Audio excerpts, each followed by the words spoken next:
Hi everybody, very welcome to yet another live stream here on the Mentor Pilot channel. I hope you're doing absolutely fantastic wherever you are. So today we are going to do something slightly different than what I don't normally do on my Sunday night live streams, because I have gotten the ability to live stream inside of the Mentour Aviation app.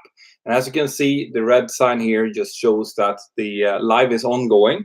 And this means that people inside of the app who have the premium subscription will be able to ask questions directly. So while I normally take questions here from the normal chat and from the super chat, tonight I'm mainly going to take questions from the premium members inside of the Mentour Aviation app. So I've sent this out on Facebook and on Instagram and everywhere. I don't know if all have heard about that, but I really hope that there is a lot of you out there who have taken the app down now, right? Who's downloaded it. I keep pushing it all the time. I know I do that. But that is because I really want to create this positive and constructive place where you can come and you can ask your questions to me or to any of the other airline pilots who are present inside of the app, or to other aviation enthusiasts or nervous flyers or anyone who is there. I want to create this community, and the only way of doing that is doing these kind of stunts where I get people to get into the app in one way or another. So as you can see, there's already some questions coming up here. Great, there's a lot of you inside of the app. By the way, if you don't have the app, this is what I see. So these are all the questions. Now, of course, if you go this way, you'll be able to see the live stream, full screen. So if you have an iPad or whatever and you want to see it full screen, that's the proper way to do it. But I will be taking the questions now. So good evening from Welsh Wonder. Welsh Wonder is one of our one of our most engaged users inside of the app. She was, I think, number 3 in the high score last month. So good, great to have you as part of the app community. Shout out to Penny. She has set an alarm for 6 a.m. just to see this. Penny, if you're here, kudos to you. Penny is all the way on the other side of the world in Australia, and she apparently has gotten up at 6 o'clock just to be able to see the live stream. So if you're here, Penny, great shout out to you. And cheers. Okay, so first question here. Good evening. I have a question. Could you do a video about when a pilot knows when to start her approach for landing? Yeah, sure. Basically, if you're flying a larger aircraft like I am, the 737, we fortunately have computers that's working quite hard for us. So the FMC will, depending on what kind of tailwinds we have or headwinds we have, what kind of weight the aircraft have, start to calculate where we should start our descent, to do a nice idle descent all the way down until we start our approach where we have to throttle up. So we will see on our navigation display a little green circle that says top of descent, or T/D. And if we do everything correctly and we've gotten a clearance from our traffic control, well, then we will initiate our descent at that point. So that's how we will do it. But there's also manual ways to do so. Okay, so Mentor wife just delivered this little boy. She said that there might be people who wants to see Svangsen. This is I think it's one of the youngest puppies of Patchy and Molly. So let's see. I have some super chat questions here now, guys. Be a little bit careful with the super chat questions tonight, because I am taking most of the questions from inside of the app. But I'll take here from Jake Schroeder.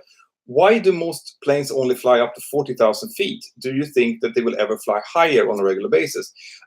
Yeah, so I've been talking about that before. An aircraft is essentially a compromise. You can make aircraft that fly significantly higher than that. Concorde is a good example. They flew all the way up to over 60,000 feet. But the problem is that the higher you go, the larger the differential pressure will be, as in the difference between the pressure inside of the aircraft so that you can breathe and outside. And the more differential pressure, the more strong you need to build the aircraft in order to maintain that. So, there is a sweet spot when it comes to performance and diff pressure, which is around 40,000 feet, maybe even a little bit lower than that, around 37,000, 38,000 feet, where most airlines maintain. So That's why they're built like that. We can build them to go higher. There are business jets that goes much higher than that, but there's really no huge economical point to doing that. So probably not. Anyway, back to the previous question about how we can manually calculate when we start to descend. So if our computer would break, what we would do is we would calculate roughly about 3 times our altitude. So let's say we are at 40,000 feet, we will require around 120 nautical miles to start descent. And then we will initiate it by that distance and then recalculate. You need about 3 times your altitude plus 1 nautical mile for each 10 knots to decelerate above 200 knots. So if you're flying at 250 knots, you're at 40,000 feet, then you need 125 miles roughly. And then you continue to calculate that as you're descending down. So there are ways to calculate manually as well. All right, so more questions here from inside of the app. Hello to Pilot Marlon, great to see you here. So why, let's see, Ellen Glau, okay, I'm running a little bit behind here on all of the questions. Questions concerning traffic jams on the ground. The distance to taxi after an aircraft is in a line of aircraft during the taxi itself. Is that the pilot's discretion or are there rules? Pilot discretion, right? The distance we need to keep to the aircraft ahead of us is pilot discretion. But also, you don't want to get too close to an aircraft ahead of you because obviously there's going to be exhaust fumes coming out, and as they start to taxi, they will throttle up. That will cause a bit of vibrations for us, but it will also throw exhaust fumes into our pack inlets, so it will start smelling like gasoline inside of the aircraft. So you don't really want that. So we will tend to keep a little bit of a distance. Right, we have more super chat questions here as well. I'm going to try to do both here. Doug Pauly, great to see you here, Doug. You're here every single live stream, and I really, really appreciate that. Hi, Mentor. What changes does autumn bring for pilots? Autumn brings a few changes for pilots. It's a great question, actually. Most of the time, there's less CBs. As the air start to cool down before the winter, there's a little bit less CBs, which is good. But on the other hand, you will have much more bird activity. So the birds are migrating now. So you'll get these big squalls of birds flying past, which can be a fairly big threat, actually, during departure and arrival. So birds is one thing. And then, of course, as the air starts cooling down, you also get more fog. So now during the autumn, like in October, you start to get these like autumn storms coming through and fog coming through in the morning. So, basically every different part of the year has its own little challenges. But generally in the beginning of autumn and in the beginning of spring are the easiest times to fly, because winter, obviously with wind drops, that becomes quite complicated. Summer has a lot of CBs and a lot of traffic patterns. In between, there's a little bit of sweet spots where it tends to be quite nice and calm. So, yeah, cute. I know, he's very cute. We had, Patchy and Molly had 3 male dogs. This is one of them, and 1 female. And the female is the only one that's going to stay in the family. She has moved to my mother-in-law, but this little boy is going to move to a city fairly close to where we are, and he's going to move on Wednesday. So we're just trying to make the most out of the time we have together with him now. Pilot Marlon, hi Mentor. I started my PPL and YouTube channel. What can I expect when I get my Class 2 medical? Well, you should, if you've started your PPL, you should definitely have your Class 2 medical already, or you should definitely be taking it. The Class 2 medical is a general medical examination. It's very similar to Class 1. I think there are some little bit more leniencies in certain ways, but it's very, very similar. So go and get it if you haven't already. I have done videos on that, so check out videos regarding medical certification on the channel. Sam 100, god kväll. Great, Sam. Sam is learning Swedish. That's great. Why almost all airline seats have blue theme colors into it? I have no idea, to be honest. I think normally that has to do with the airline. Blue has a calming effect on people in general. So light blue colors tend to be the theme to be set, and also it kind of matches nice with the blue sky outside and stuff. So it probably has to do with that. But I don't think there is any huge secret to why they will be using a blue theme. Okay, so let's see. There's some more super chat questions coming up as well. Have you ever been from Warrestin? Have you ever been afraid for your own or passengers' lives? No, fortunately, no. I have, of course, been nervous when it comes to people who have had medical emergencies. So if, you know, I've had instances where people have had heart attacks and so on, and of course then you're worried, you know, trying to get down so that they can get medical assistance as quickly as possible. But actually afraid for my own life, you don't. And I think this is a really, really important key thing that I want to tell you guys, is that our job, my job, is mostly about avoiding situations where you would have to be afraid of your life, right? It's not getting into that.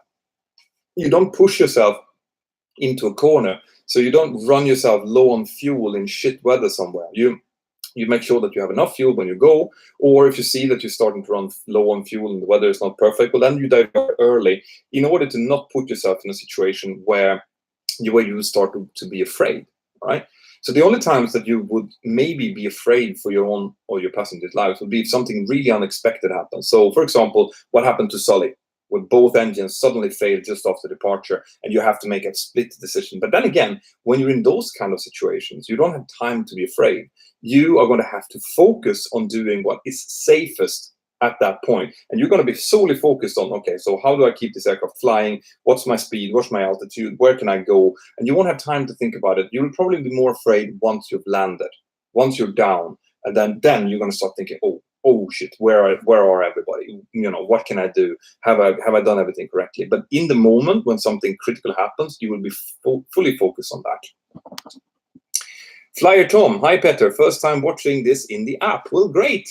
If you've just joined, guys, and you haven't seen, beginning of this, what I was saying is that today I'm doing this a little bit differently. I am broadcasting this simultaneously on YouTube and inside of the Mentour Aviation app. So I am today taking most of the questions from inside of the app, from the people who have gotten the premium subscription. If you have the premium subscription, you will not only get this, okay, you will be able to ask me questions during live streams. And I do maybe 2 or 3 live streams every week in the app. You know that I do this maybe once every other week on YouTube. But in the app, I can go in whenever there are people who have serious questions about things. And I do that maybe 2-3 times per week.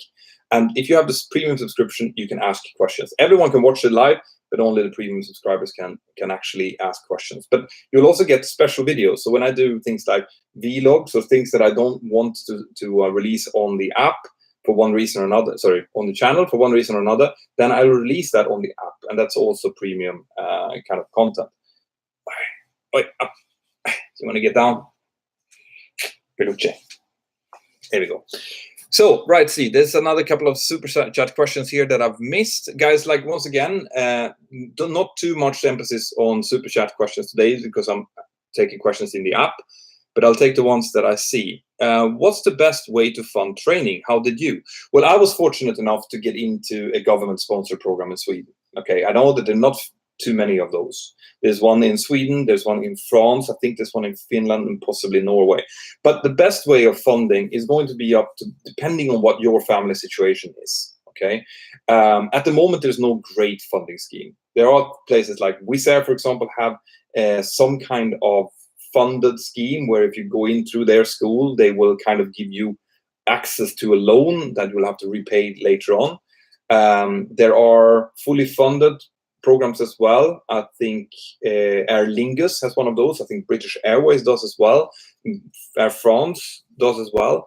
But otherwise, if you're going to pay for it yourself, you're just going to either have to take a loan, and that will need some kind of security. So maybe your family's house or something, which is not great, but it might be the only way. Or you might have to just work for it.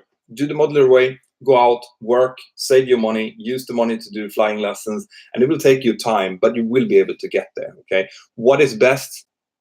It's impossible for me to say. But be aware that I don't like the current way that things are being funded. And I am looking into ways to possibly have, improve this for you. So just stay tuned.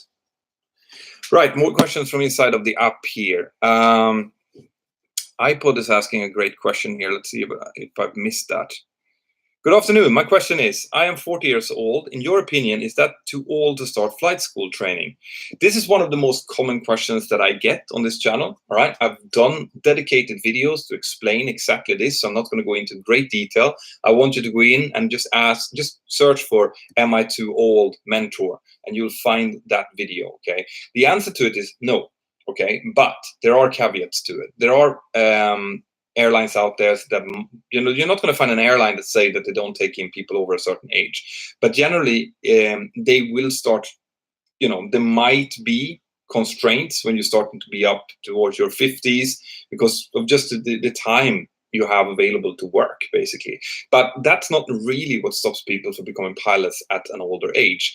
What tends to stop them is flexibility. Because in the beginning, you won't earn that much money. Like the salary of a junior first officer is not great, but you might have to move to a different part of the world or a different part of your country or in the continent.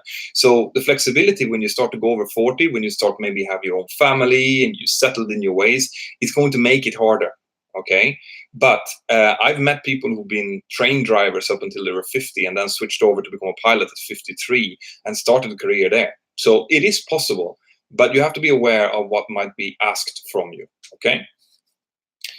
So Marius is asking in the super chat, can you be a pilot if you have epilepsy but taking controlled medicine? Is there a seizure-free period requirement? I am not a medical doctor, so I won't be able to answer that. My spontaneous answer is when you have had epilepsy, it's probably a no for a class 1 medical, unfortunately. But I'm not an expert, so I want you to contact your aeromedical center. There's one in every country. Just go in and Google aeromedical center. Contact them, tell them what your situation is, and there is a possibility that, you know, if you've had just very light seizures and you haven't had it for years, that they might be able to do something about it. But once again, I am not a doctor, so I'm not normally answering medical questions, but I try to give some guidance anyway. Cool. Let's see if I haven't missed any more super chat questions here. Fun training. Okay. Ballet. Hi, Mentor. What happens when airspace is closed all of a sudden while en route? What will you do? And can you? And a shout out for a good video on traffic. Continue video. Thank you. Balai. If the airspace closes down, you will probably be directed to land at the closest available airport, and that's what you will do. So they won't just close the airspace and you're not allowed to fly. You have to fly. But that's what happened to the 737 MAX when they decided in different countries that no, it's not. You know, you're not allowed to fly it here. They started closing around airspaces, and when the MAX came towards the border, they were just told that you're not allowed to enter the airspace, and they had to just divert in and land in their current airspace. So that's what you'll do. You don't have much choice in situations like that. So let's see. Greetings from Italy. Greetings from here. Right, some more questions from inside of the app here. I'm getting my medical when I go solo from Pilot Marlon. All right. Cool. Best of luck. Questions for men. Okay, so that's not really a question. Let's see here. If someone is on oxygen user and needs portable tanks, can they fly from Welsh Wonder? Yes. All right. So different companies have different procedure for this. Either you can carry what's called a POC, which is a portable oxygen concentrator. So it's basically a machine that takes the air and concentrates the oxygen inside of it and feeds it to you. So the airline might allow you to take your own POC with you, or if you need an oxygen tank, then you're normally allowed to rent the oxygen tanks that are on board, which means you're not allowed to take your own oxygen tank, but you'll be able to rent the ones that are available on board, and that's because these pressurized oxygen is actually considered dangerous goods. But if it's installed in the aircraft, it can be controlled, and therefore you can use that oxygen. But what I would advise you to do is when you're about to fly with an airline and you do need oxygen, always contact them, tell them what you need, and they will tell you exactly what you need to do. Jens T, hi Peter, I'm new here. Great app. Do you carry checklists on paper or on the iPad? We carry the checklist both in paper and on the iPad. So what we have is paper checklists in the cockpit. We have them attached both to the yoke and on the top of the console. We also have it in our paper quick reference handbook, the QRH, and we have it in a digital form in the iPad. But the iPad has not been approved to be used for checklist use, so it's only for reference really in the iPad. Great questions. I love hanging out with you like this, guys. Like I realize that there's still so many things to talk about. Sometimes now I've done over 400 videos, guys, and sometimes I start thinking like, what can I talk about next? And every time that I do a live stream like this, I realize that there are hundreds of questions that still needs to be answered. So that's why I love doing this with you guys. Right, I'll take a random question here from the normal chat as well. And do you like black or white t-shirts? I do both, right? I normally use white t-shirts. If you've seen my live streams, then you've seen that. But now I have one of these ones. You can get one as well. Teespring. If you're in the app, you'll see the link here in the sponsor bar. Otherwise, I think here actually in YouTube as well, there's links to Teespring. I wanted to see what kind of quality they had, so I had to buy one myself, and I thought it was quite cool. This, by the way, is taken straight from the tech log. Right. These are the in-up stickers that we put on things in the cockpit when they don't work. So that's where the inspiration came. More questions. I'll take one more here from the normal chat. All right, so this is all right. I want to talk about this one. Have you heard about the SmartWinds incident in Europe? If they were flying for that long with one engine, how is it possible that trained pilots are doing that? Okay, guys. So I was actually thinking about maybe doing a video on this, but no, I don't. Now it's too long ago. I'm not going to do it. So what happened was that there was a SmartWing 737. And that was flying, and they experienced an engine failure in cruise. So they were up at their altitude, they had an engine failure, and they did a drift down procedure down to about 24,000 feet. Now, if you want to see how a drift down procedure is done and hear me talk about it, I have actually done a video on that. You can have a look at it. Because it is a little bit of a tricky procedure because you have two engines. You need two engines to be at max altitude. If you lose one, you cannot maintain that altitude. So you have to, what we call drift down to a lower altitude where the aircraft can fly safely on one engine. And that's what these guys did. We're trained to do this. It's completely normal. However, when we run through the checklist, the quick reference checklist, the checklist will always tell us at the end, if we cannot restart the engine, then it says land at the nearest suitable airport. Okay, closest suitable airport. That's what it says. And the reason behind that, the reason Boeing wrote it like that, was because we don't really know why that first engine failed. So we don't know if whatever it was, maybe it was fuel contamination, for example. And if it was, then that contaminated fuel can then contaminate the other engine, and you can lose both of them. If you lose both of them, it's a very, very bad day. Okay, so that's why Boeing says if you cannot restart that engine, just go down and land. Now, these boys in SmartWing, they went down, maintained 24,000 feet, and flew for another 2 hours or a little bit until they landed at their destination. Okay, this was sent out, and it kind of vibrated through the industry. People were like, "How is this possible? How can they do this? It says so in checklist." But the thing is that there's a lot of discrepancy left to the pilots in this case. So they chose what the nearest suitable airport was, and in their case, they chose to go to their destination, which is not legally wrong. However, it was not by that intention that the checklist was written. So this is now becoming a big thing. If it was me, no, I would not have continued. I would have gone down. I would have found a nice long runway with good weather, and I would have gone down and landed there. Hopefully, that one would have been one of my company's bases or destinations, so I know that I would get the kind of attention and technical support that I needed. So I might be flying. I wouldn't land something like down here. I would find something that suited all of my, because it's not stressful, that the aircraft flies perfectly on that one engine. But I would look at something that, yeah, this suits my criteria, and I would go down and land. They chose not to. I cannot tell them what to do or how to do it. I don't know how they were reasoning. We'll have to wait for the investigation to say that. But it would be considered highly unusual to fly past several good airports to land at your destination with one engine. That's the one thing that I can say. Cool. So more questions here. I see there's loads of them coming up in the app here. Mentor, what is downwash on a Cessna 152? Well, it's depending a little bit what you're talking about. Downwash, definitely, like the definition is that there's air that's being redirected downwards. So it can be downwash from the wings, for example. Can be also prop wash. That's when the propeller is, since the propeller is rotating, the air that it's pushing backwards is also rotating, so you can get prop wash that touches on your rudder. But downwash tends to be air that is being pushed downwards. That's it.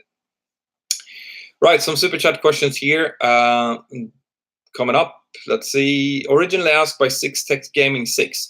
Do you believe that in 10 years humans will still fly planes? Yes. Next question. Yeah, I've done a video on this as well. All right, I think that the technology to fly completely without humans is definitely there in 10 years, but the legislation and the whole infrastructure is not going to be prepared, and humans will not want to be flown by a Tesla in 10 years. So I would say that completely pilotless, like commercial aircraft with passengers, is at least 30 years away. With the current pace. Now, something might happen. There might be a huge influx of like AI, artificial intelligence, or something like that, that might completely change this. But with the current pace, I mean, I've been flying for almost 20 years. And in 20 years, very, very little have happened.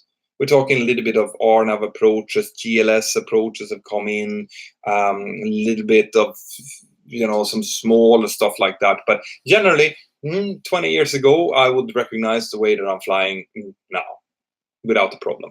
So things move very, very slowly in the aviation world. Which airline do you fly for? I do not speak about my airline on social media. Not here, not ever. Because they've asked me to, and I respect that. So they're happy with me doing this. They're happy with me maintaining the channel. And since they are, I'm not going to give them a reason not to be happy with it. Right, more questions. I'm so behind here. Mentor, please, super chat, please. I think I did take that one, Bala. Yes, I did. So, hi, Peter. I'm new here. That one I've taken as well. This is the problem with trying to take questions from like 3 simultaneous sources here. Okay, so anti-money. Good evening, Peter. How would you handle a sudden really bad flu en route? I know there are standby pilots near airline hubs, bases, but if you would become really sick on the way to a faraway destination and you couldn't fly back. All right. There is no question here. If you are not fit to fly, you're not fit to fly. So it doesn't matter where you are. If you're flying to the end of the world and you are landing there and you don't feel fit to fly back, you're not going to be fit to fly back. And it's going to be up to the company to sort that out. If they don't have suitable standby pilots close by, they will fly them in. Either, like in my company, they have private jets that they can use to fly in pilots, or they can just put one on a train. In most likelihood, if it's very far away, the outbound flight might be completely scrapped. They cancel that flight, refund the passengers, or find them other flights to fly on, and wait until they have a standby pilot away. Because, I mean, if they're going to have to fly in another pilot, then the original crew might go out of hours, and you might need a complete full crew. So it becomes very complicated.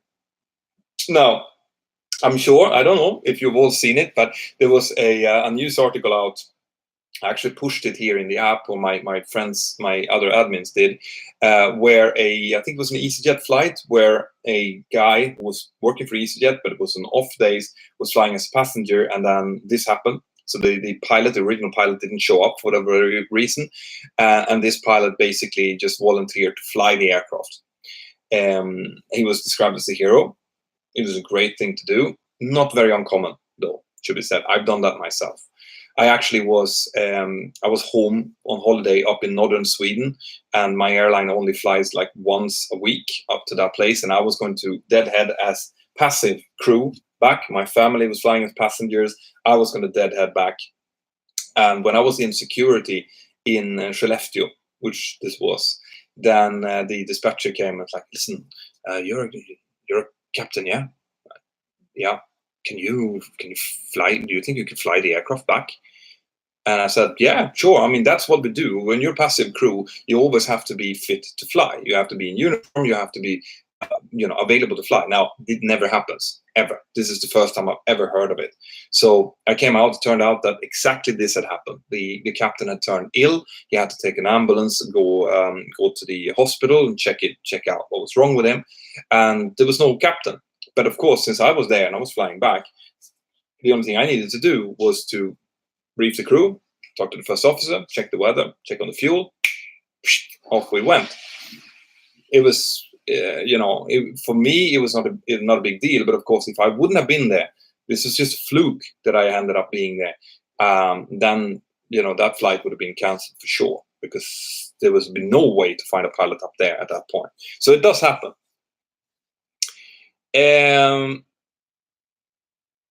James Avram, thank you very much. Now, James, I see that you've entered Super Chat, but you haven't actually asked a question. I don't know if that was intentional.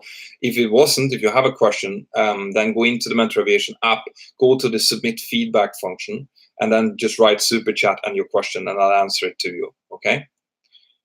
You promised us an ATC tour from David. I haven't promised anything. I've said that I was going to look into it. But yes, ATC tour is definitely on my to-do list. I just have to find someone who's willing to do it in a cool enough tower.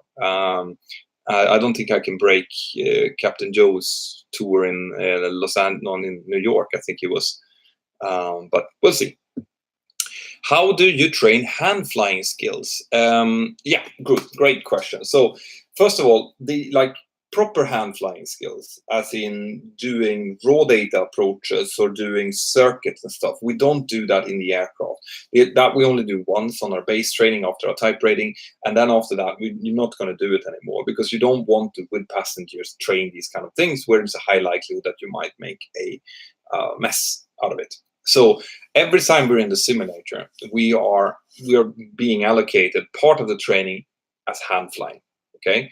And we do manual ILS approaches, manual non-precision approaches sometimes. We do stalls, we do recovery procedures, we do things like that. So in the simulator, we do a lot of hand flying training to keep that up. And then on the line, if the weather is good, then you're in an airport that you know, and there's not a busy traffic environment and stuff, then we are encouraged to below 10,000 feet, disconnect the autopilot, keep the flight directors on though. So pilot monitoring keeps the flight directors and monitors everything. Pilot flying asks for whatever modes he or she wants on the flight director, and then you hand fly it just to really feel how the beast is feeling. So we do quite a lot of hand flying as well. And when you're flying short to medium haul, you do a lot of landings. You do quite a lot of actual hand flying, which is good. Okay, so Brandon, guys, I'm sorry if I miss a few questions here, even in the app, because there's so many of them. But you guys who have the app, you know that there will be more. There will be more live streams coming in the app. Of course, it's going to be a little bit slower then. So I will answer all of your questions later on. Don't worry. Have you ever considered flying cargo? Whether yes or no, why? So as a pilot, you don't really consider that much what type of operation that you're doing, honestly. If I would be able to fly cargo on a good roster that would maintain my life-work balance and life quality, I would be happy to fly cargo. That's fine. They never complain about being late.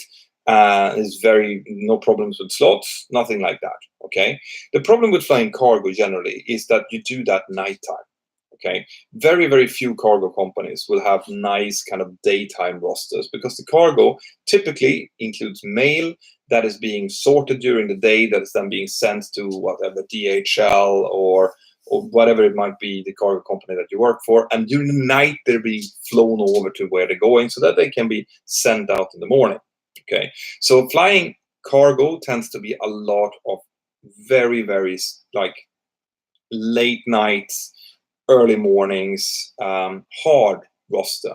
But if you have a great, maybe you don't fly that much and you have a lot of off days, then fine. And like I said, it all depends on the kind of terms and conditions that you have, what kind of company that you fly for, and so on. I wouldn't have anything against flying cargo. So, Figgy, I'm good. I'm glad things are moving slowly when it comes to technology. I'll be dead in 30 years. Well, you never know. You never know. Don't say that. I think that we're going to see some really, really incredible things during the upcoming 30 years, guys.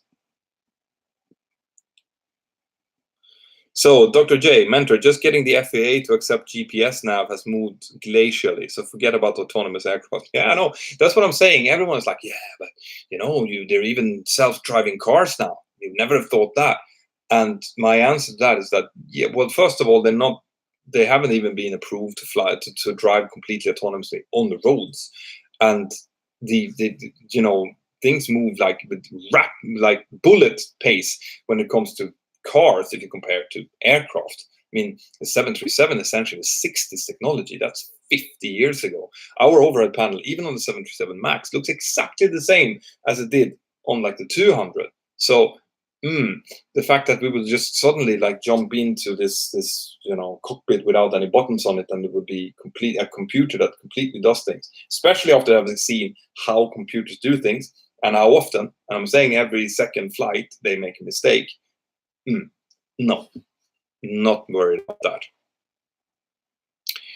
Okay, I'll take some more super chat question here. Could you make a video about flying an Airbus sim? Yes. The answer to that is yes. I'm a little bit nervous because there is a fair chance that I would have no idea. I haven't even seen an Airbus cockpit. I've been like peeking into one quickly, but I've never sat down in an Airbus chair. So if you would put me in an Airbus that's flying en route and try to get me down, I think I probably would if I could disconnect it.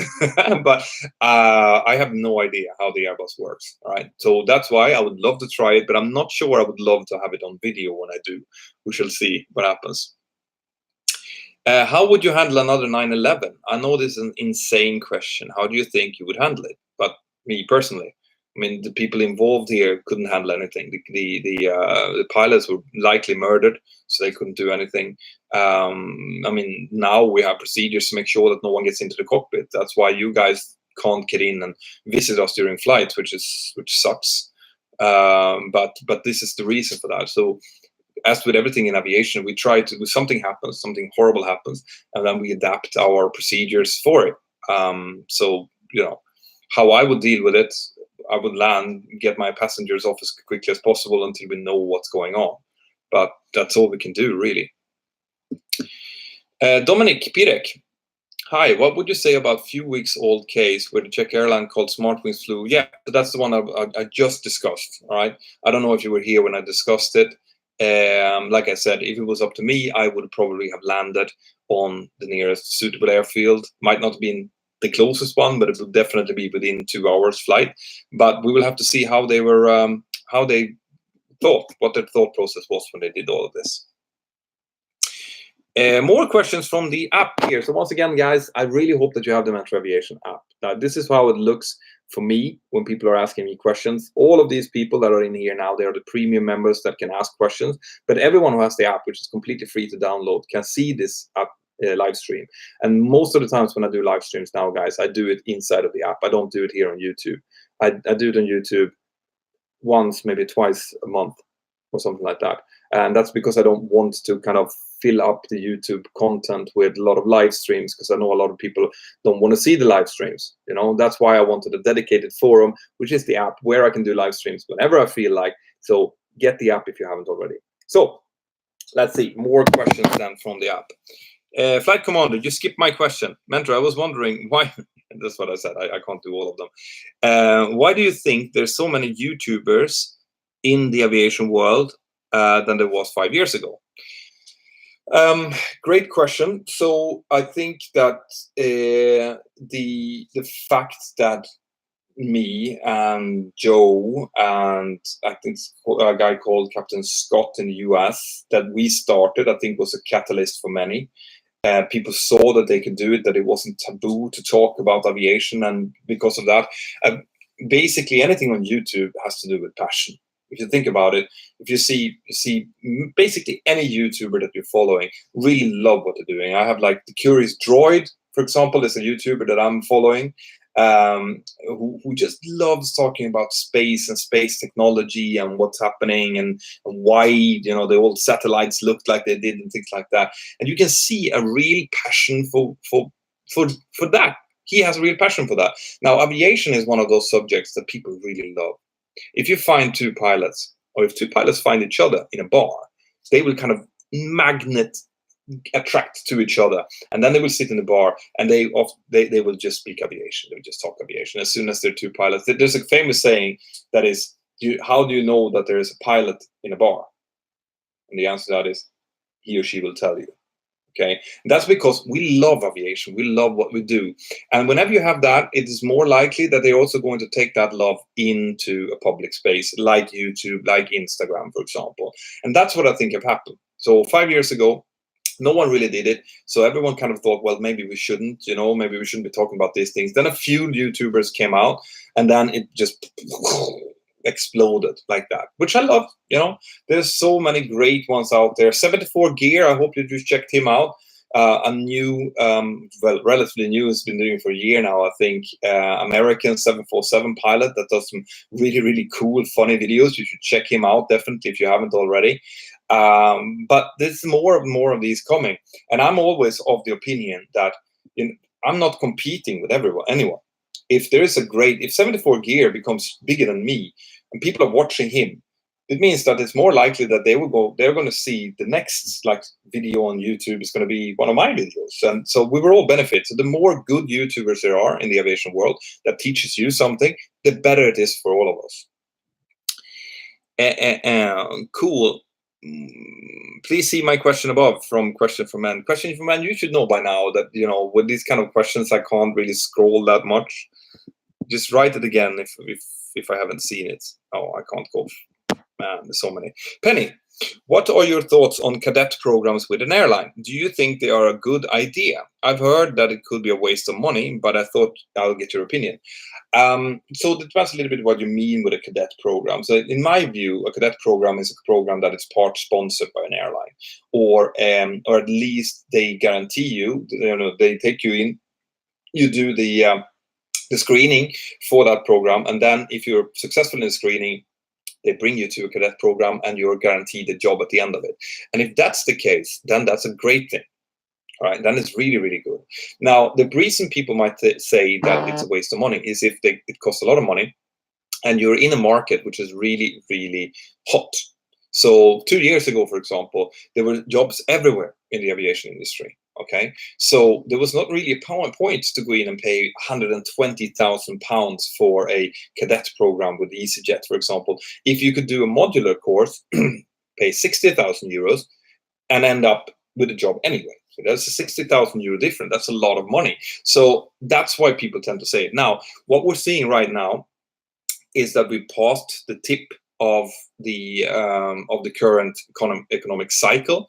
It's likely that we're starting to move into a worse economy, and with that there will be less aviation job, which means that then it will become more and more important to have a job guaranteed at the end of your training. Okay, that doesn't mean that I'm now endorsing all of these really, really expensive programs out there, but what I am saying is that you should maybe start looking into making sure at least that you get really high quality training.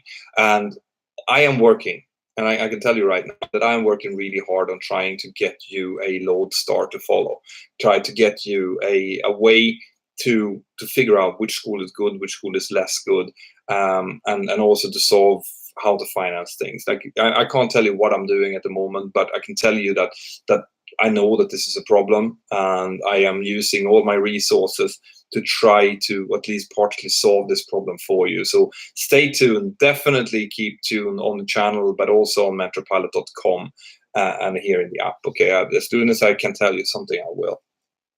I'm not sure if I'm going to be covering Australia just yet, Penny, but if I can, I will. So, Domar, hi Peter. Do you plan a video about random person, not a pilot or enthusiast, Cessna pilot, for example, flying, landing, or taking off in a 737? Yeah, I am. I would love to try this. I would love to just grab someone and put them in. Now, I even have, and I have done this. Okay, I've done a I did a program, actually an app together with a Swedish company, where I lay out 17 different, I think it was 17 different steps that you need to go through in order to, from cruise, get into the aircraft seat with no previous knowledge whatsoever and land an aircraft. Okay, the 737 in my case. Would you guys be interested in me doing a video on that, giving you the 17 steps? Tell me yes, and do it now. So let's see here. There's so many questions here.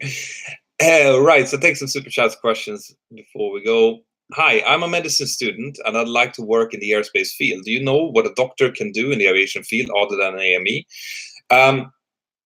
There are ambulance flights, especially helicopter flights, where they need medical personnel, maybe not as pilots, but actually as part of the ambulance personnel. Basically, I would say that that's probably something that you would enjoy. The same with flights. So they do. I have a friend that does do medevac flights, that flies all over the world with like patients that needs to go to specialists and needs to be quickly transported. So that would be something just off the top of my head. But there are things in aviation where you could do that, absolutely. See that I haven't missed any super chat question here. What is the difference between ICAO and IATA codes, and when do you use one over the other? Can you also make a video about it? I don't think, Alessandro, that I will be making a video about that, but of course they're two different codes. So you have the, like for example, Lima India Romeo Alpha, which is Ciampino, and you have the IATA code, which is Charlie India Alpha. They're used in different ways. We actually use both of them. So I put in my logbook, I put the 4-letter code, and the 3-letter code goes into. Actually, do I do that? Actually, yes, I do. When we log it in for the company and in the tech log as well. So it's a little bit mixed and matched. I don't have any real guidance on how they want, like when you use what, to be perfectly honest. Right, more questions from the app here. So guys, like I said, I will be missing questions here. Marky Darky, that's a great nickname. Marky Darky, hi Mentor, love the channel. Quick question. While waiting to board a 737NG at the gate and looking down at the plane, what is the fin thing sticking from the top of the plane, and also the round black cover behind it? Is it a GPS? Okay, so if you're looking from it from top, if you see a fin-looking thing, that's most likely a VHF antenna. So we have VHF antennas both on the top and on the bottom of the aircraft. If it's a black round thing, that tends to be could be the GPS if it's a small one.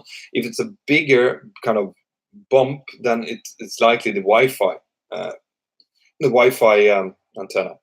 You see that on Norwegian aircraft, for example, not Norwegian, but Norwegian air shuttle aircraft, they all have Wi-Fi and they all have that little white bump on the top of it, and that's a Wi-Fi antenna. Hi Mentor, have you landed in Innsbruck? No, I have not. It's supposed to be a fairly tricky place to go to. How is the EASA decision not to follow FAA ruling about the MAX going to affect the safety agency industry? Is it good that they don't just follow? Could this be a bigger problem in the future? Well, this is what happens. So just to give you context about what this is about. So the 737 MAX obviously was kind of shot through the certification system, and some really critical stuff was missed, okay? It was missed in different places. It was missed by Boeing, it was missed by the FAA, and now obviously everything has come home to roost. Okay. Now the problem with this is that up until the MAX, all of the other aviation authorities all around the world have just assumed that FAA are the kind of world leaders. We just trust them. We just, if they have certified an aircraft, it's going to be good enough. We're just going to take them by the word and we're going to do it. We're going to let it fly.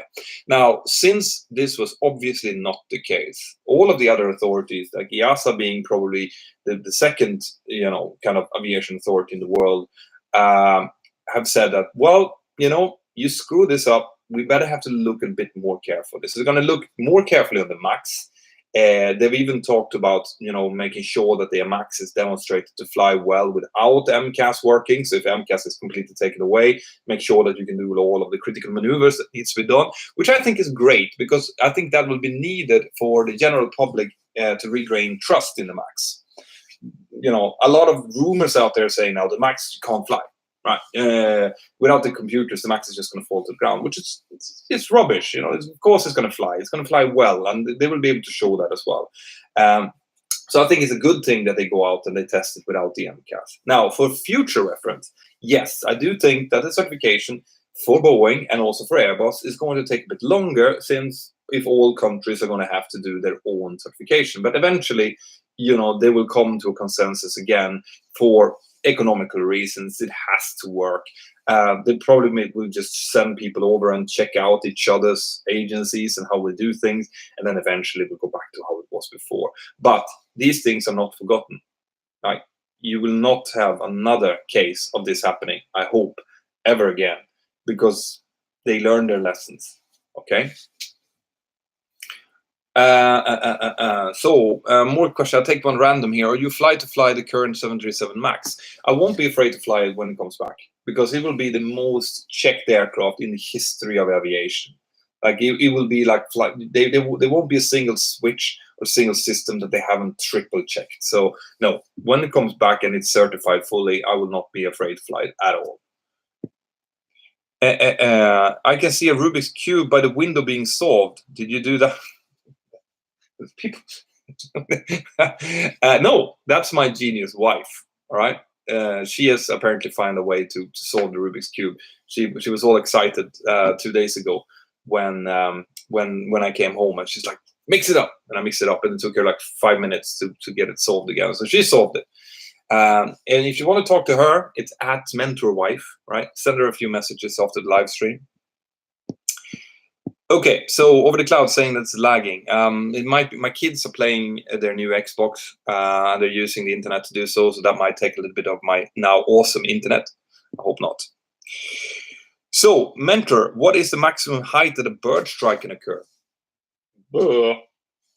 It's as high as birds fly, and there are birds that fly really, really high. I think there have been bird strikes recorded above 20,000 feet, so that you can get bird strikes really high. There are some some bigger, like what are they called? I can't remember the name of the species now, but they fly extremely high. So but generally speaking, below 10,000 feet is where 99% of all bird strikes occur. Above 10,000 feet, it's very rare to ever have a bird strike. Inspector J, why is Ryanair one of the few airlines that still have air stairs installed? I don't think they are one of the few airlines. I think most airlines actually do have the air stairs installed. They just don't use them much. Ryanair has their 25-minute turnaround, and to do that, you need to be able to board both from the front and the back. And in most cases, they fly to airports that don't have air bridges. So in that case, you need to have either mobile steps or you need to have the air stairs. Now, the air stairs extend very quickly. So it's part of their 25-minute turnaround strategy. Now, I know that SAS for a while wanted to remove their air stairs. I remember that. I don't know if it's a rumor, but I think it's actually true. But if you do remove the air stairs, remember that an aircraft is built with all of the individual stuff calculated into their weight and balance calculation. Okay? So if you remove a lot of weight in the front of the aircraft, that is going to make the aircraft unbalanced. So I think in the case where SAS actually removed it and thought they're going to make a saving on weight, they actually had to put ballast in instead in order to counter out the weight. So that's why I think most airlines who had them from the beginning still have them. They just don't use them that much.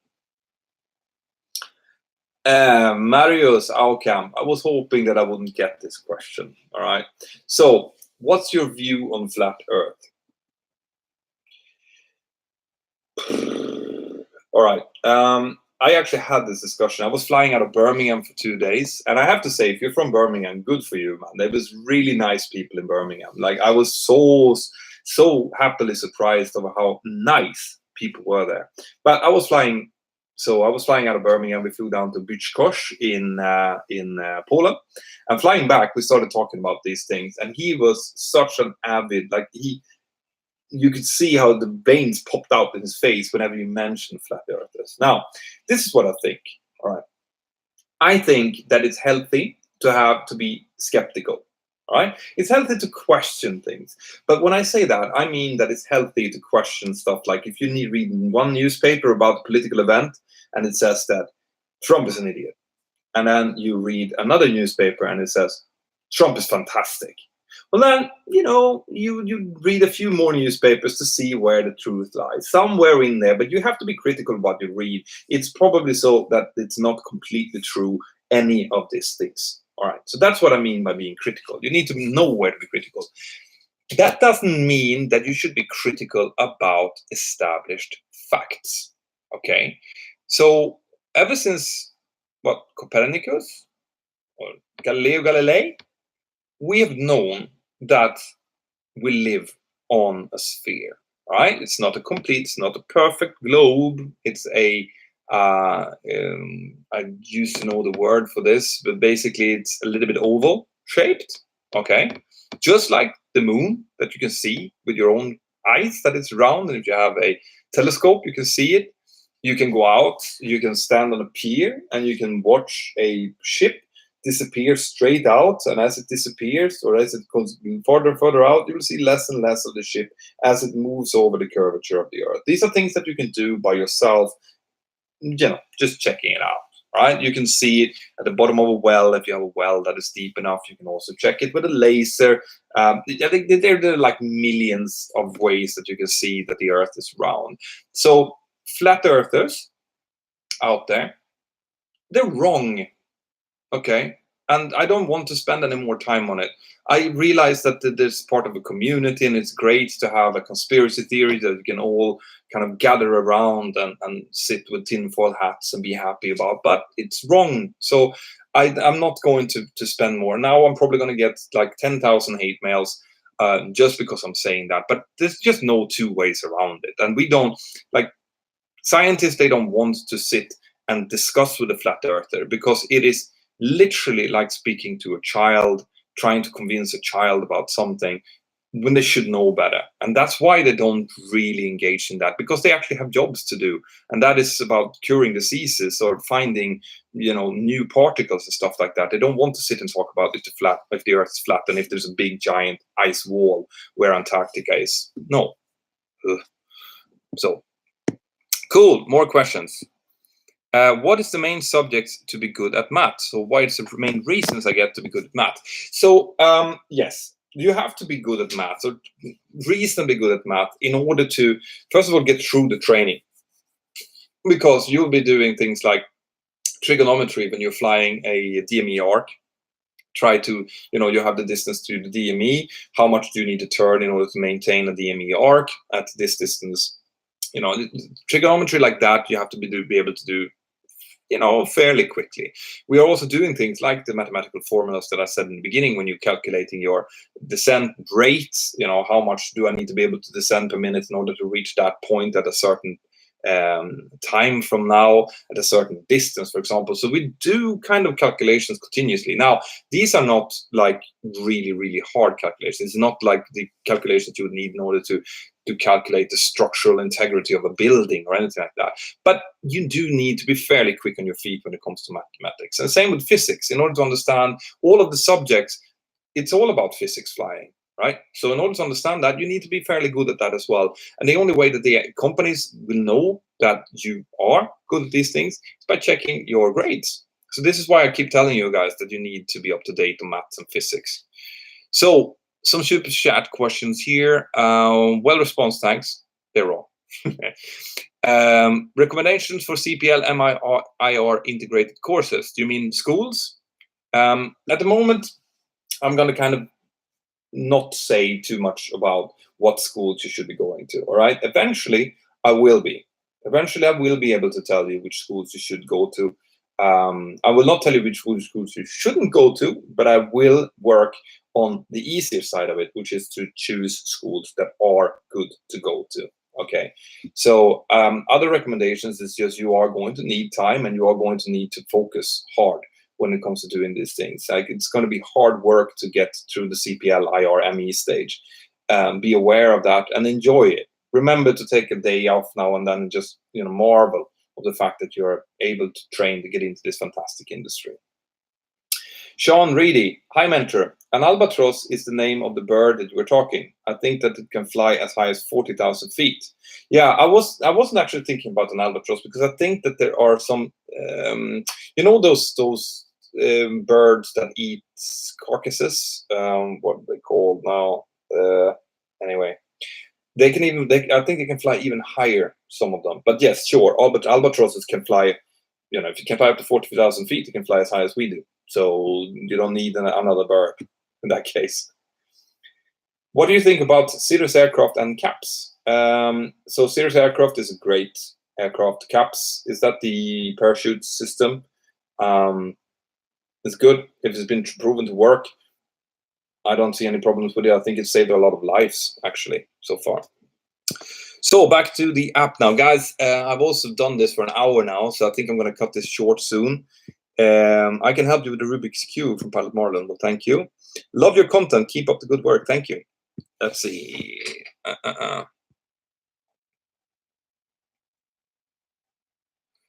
Okay, so Inspector J says that Ryan is one of the very few who still get them installed. All right, perfect. If that's the case, if you're checking them, then sure. But that was the reason anyway, because Ryanair used them. They use them on a lot of their different airports every single day. So, Balai, hi Mentor, what will happen when a loss of thrust on both engines while on takeoff? Well, if you don't have two engines, you can't take off. So you will, if it happens when you're about to rotate after V1, well, then you'll have to just stop and hope that you don't overrun the runway too much. If it happens just after departure, same thing. Land straight ahead. Hope that that the aircraft will be able to take it. These questions about what we will or will not do when we lose thrust on both engines. If you think about it, it doesn't really, like, the questions doesn't really make that much sense. If you're at high altitude, you have a lot of things that you can do, because then you have a lot of things to choose from. But an aircraft will not fly without two engines, right? If you lose two engines, unless you have four, you are going to just go down. So it's just about landing the aircraft. That's it. Stop. If it happens during the takeoff roll, you do both engines, well, then you just, stop the aircraft and get the fire service there to check out what happened, basically. Right, so last super chat question of the day. Great channel, love your channel. I'm currently one of the most junior pilots in my airline, and I'm currently on reserves. Did you have to go through reserves, or did you go straight to holding a line? We went straight to holding a line. Okay, we were second officers, but the only time that we had a third one in the cockpit was when we were doing training, safety pilot. We were never kind of just sitting there observing as part of our training. Maybe one day or something like that, just to familiarize ourselves. But it's just something you need to go through. So first of all, congratulations on being one of the most junior ones. You will be one of the most senior ones one day. It's just about getting it through. Just use that observation time to learn as much as possible, pick up as much tricks and tips as possible, see how people react together, and make the most out of it. You won't have to do it for very long. So, an obloid spheroid from Spyros. Exactly. That was what I was looking for. Vultures, yes, that was also what I was looking for. I think there are some type of vultures that go extremely high. So, speaking of grades, what would you say is the top 5 subjects to study to become a pilot? Math, physics, English, if that's not your primary language, and then the other 2 doesn't really matter. Just do something that, if it's part of the natural sciences, it's probably a good idea because it's very close to maths and physics. Otherwise, just do something that you're good at, right? Something that can give you good grades. Build up your confidence. Or something that you can fall back on. If you think that this pilot thing is not going to work, at least I'm going to be able to do that. So that's kind of the another thing that you can do if you're watching this and you're young is sometimes I think you need 5 GCSEs to get into to one of the UK airlines, and there might be a case where the UK airlines are actually giving you suggestions on which GCSEs that should be. So go and check that out. Okay. Just seeing your picture for the live stream, Mentor. Yeah. So 737 has no rats, so the APU or bust. No, from Inspector J. No, that's not how it works. What actually, the reason that the 737 doesn't have a rat is because we run on battery power. So we have 2 batteries that last for a minimum of 60 minutes, which means that if we lose all generators, including the APU, we still have electrical power for another 60 minutes, which should be more than enough to get us down safely onto an airport, especially if you're flying over mainland US or UK, Europe or South America. Out of the sea might be a bit more critical. However, that's why they're not the AirTops in most cases. Okay. Working to be a good pilot. Tips from Encrypted Pilot. Yeah, I have a lot of tips. Actually, I've done quite a few videos about it. There's no quick tips. You have to be, in order to be a good pilot, you need to continuously study on your subjects, make sure that you know you're technical. You need to be open to suggestion and listen to colleagues, learn from experience. But I think just being open and being a good communicator, knowing that you're not always right, that sometimes that you're wrong, and listen to your other crew members is crucial. And just keep increasing your knowledge as you go through your career. You can never stop studying. If you stop studying as a pilot, you will start to decrease. You become worse pilot. Okay. And on that bombshell, guys, I think I will call that it for tonight. Thank you very much to all of you who's been here. Once again, get the Mentour Aviation app, right? You will see me doing live streams like this. Maybe 2-3 times, depending on how much time that I have. You know, and what kind of flying I'm doing. But there will be much more live streams going inside of the Mentour Aviation app, and there's much more things. We're sending out push notifications, for example, whenever something happens in the aviation industry out of interest, you will get it. If you go to the home menu, at the top of the home menu, there is a big push notification one. You click that, you will see all of the push communications in chronological order that we've done ever in the app. So it's most likely you're going to find a link to whatever you're looking for there.